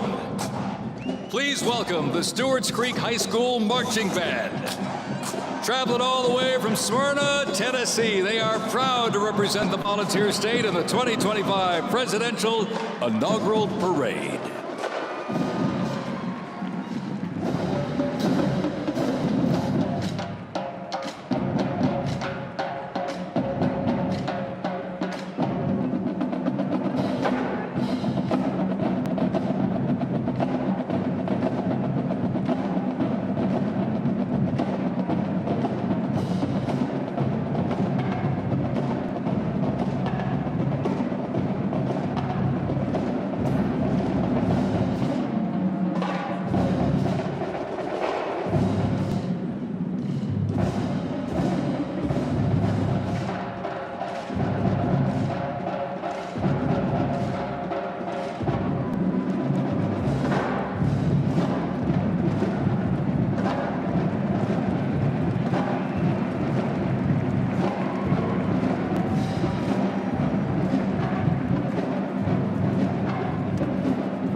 Okay, guys, we're going to be stopping the stream, wrapping up. Gary's got his stories ready, so get prepared because the raw stream or the raw feed will be starting here in the next hour. I think it is now 5:30.